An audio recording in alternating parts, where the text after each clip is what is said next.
Hi, folks. I want to celebrate with you on this, the 175th anniversary of the church. Truly a remarkable time for any congregation, and I really wish I could be there to share with you in this very special occasion.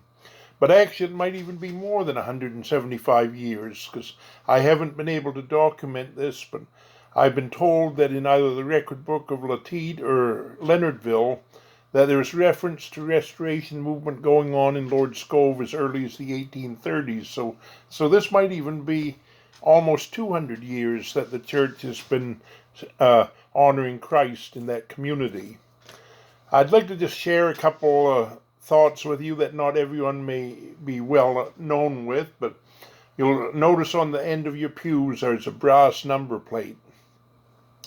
And that was a common fundraising project that many of the churches had in days gone by. And when this church building was built in 1887, the pews were sold off to each of the families.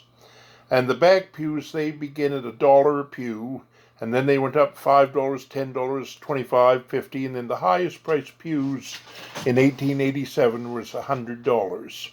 The closer to the front you got, the higher price the pews went. And then the final 3 or 4 pews at the very front of the church, they were considered too high class to sell, and so they were reserved for just visitors only.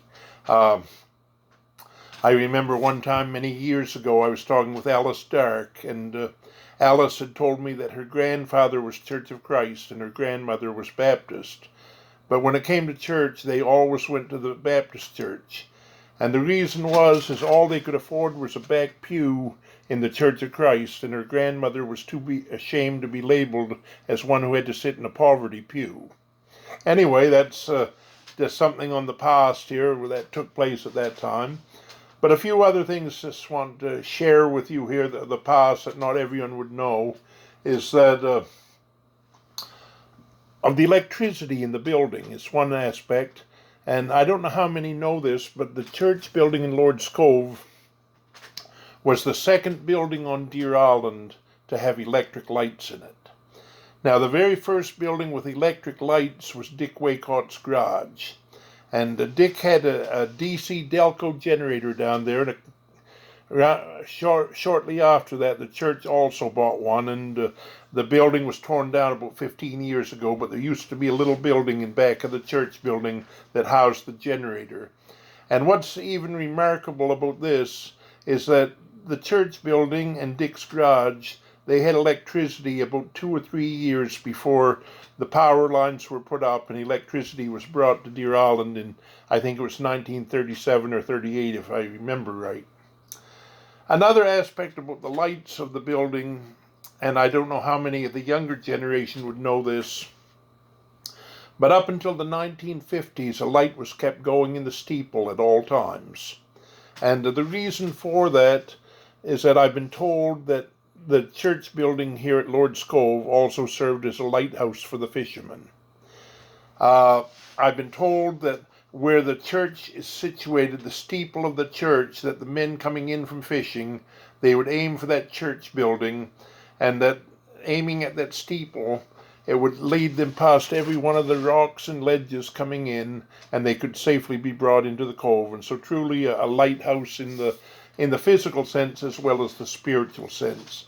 And so just a few things here like that remind you at one time church at Lord's Cove was considered the largest church in the Maritimes with over 400 people, and so it has had some very glorious days in its past.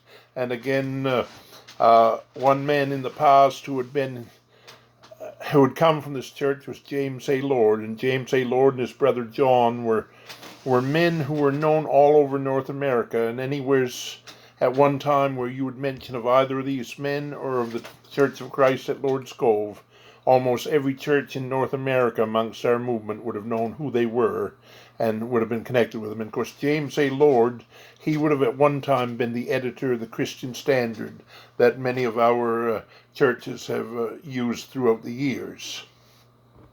Anyway, I do wish I could be there, but I can't. But I just want to leave you with just one couple of verses of Scripture today.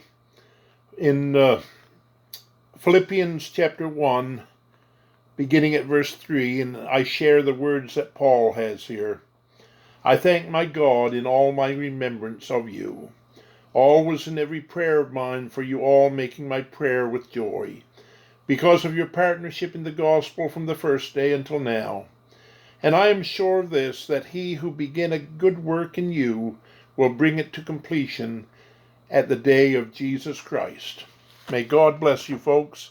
May your future be ever bright and be a light in that community until Christ returns.